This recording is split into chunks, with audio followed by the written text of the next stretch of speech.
Hello everyone, কেমন আছেন সবাই? আজকে বাড়ির সবাই মিলে চলে এসেছি ফরিদপুরের শ্রীঅঙ্গন। জগৎপ্রভুর আঙিনায় প্রবেশ করেই মনটা একদম শান্ত হয়ে গেল। পরিবেশটা যেমন নিরিবিলি তেমন ছিল ভক্তের সমাগম।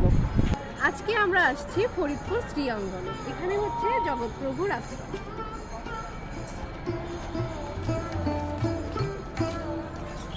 প্রথমেই আমরা নাট মন্দিরে প্রবেশ করলাম। ভেতরে প্রবেশ করে দেখতে পেলাম এখানে বেশ অনেক ভক্তেরই সমাগম ঘটেছে। প্রতিদিনই নানা দূর দূরান্ত থেকে ভক্তের সমাগমে মুখরিত হয়ে ওঠে এই শ্রীঅঙ্গন।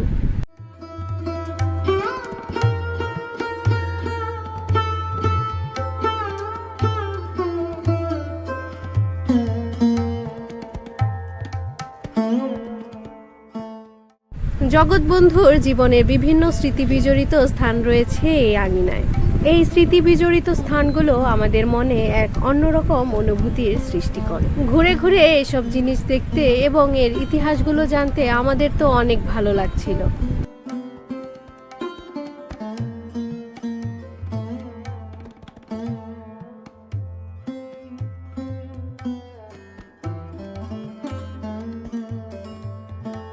ঘোরাঘুরি শেষ করে আমাদের জন্য প্রসাদ নিয়ে আসা হলো এবং সেই প্রসাদটি আমরা এখানে বসেই সবাই মিলে ভাগ করে খেলাম। ছোট থেকে বড় সকলেই সেই প্রসাদ আনন্দ সহকারে খেতে লাগলো।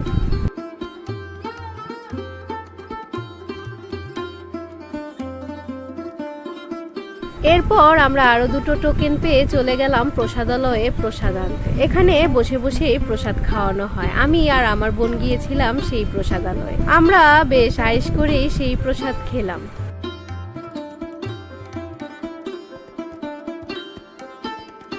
প্রসাদ গ্রহণ শেষ করে আমরা আবারও মন্দিরের চারপাশটা ঘুরে ঘুরে দেখতে লাগলাম। ঘুরতে ঘুরতে দর্শন পেলাম এই শ্রীঅঙ্গনের চালতারানী। আর যুদ্ধের সময় ঠিক এই জায়গায় 7 জন ব্রহ্মচারীকে হত্যা করা হয়েছিল।